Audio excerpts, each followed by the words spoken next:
think we are going to just wing it until we can't wing it anymore.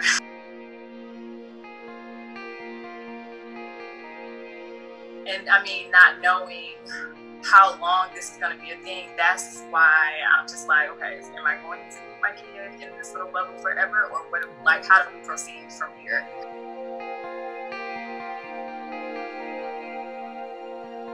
I have no idea what the next year is going to look like, but I'm trying to, be realistic about it and consider that, he might have to end up in school.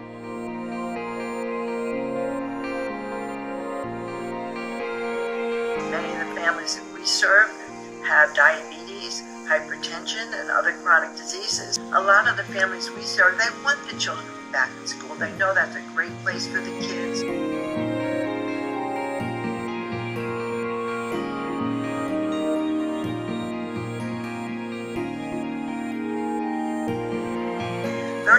Of the grandparents in our program are over age 60, and we have grandparents in their 70s and sometimes in their 80s who are raising grandchildren. So the transmission across generations is a legitimate concern that they have.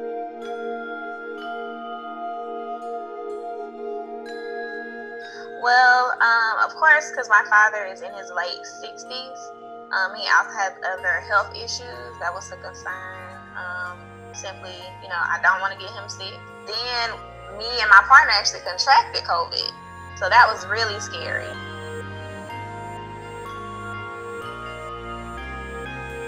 My house is a good enough size to where, we can kind of isolate ourselves. We actually sent the children away. So it was just me, him, and my dad here. And fortunately, he did not get sick.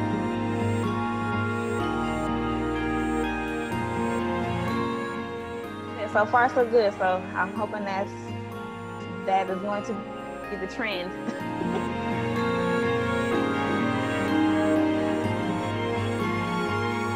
If you have a multi-generational household, the older people definitely are at the highest risk. And I do have one in my house. My parents live with me, and I have a 4.5-year-old. I've made the decision to send him to his preschool summer camp. And, I did discuss that with my parents. But having a 4.5-year-old, it's virtually impossible to make him understand that he needs to be away from his grandparents. He's just not going to do that. But if you have an older child, that may be a conversation you try to have.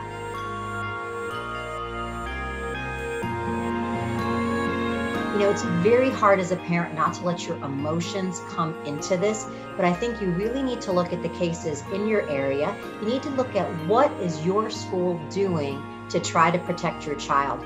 Do you think that's sufficient? Do you think it's not sufficient? Have there been cases in the school already? In your community, what's happening?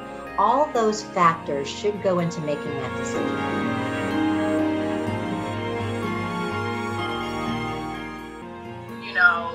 He's 7 years old, so I'm also trying to consider the social element, and then we're also trying to weigh whether we're still going to do sports, because at the end of the day, this virus is not going anywhere anytime soon. So we're having to think about those things. And then, it's just a lot of going back and forth, because if we're going to let him play sports, then should we just put him in school? I don't know. It's so much.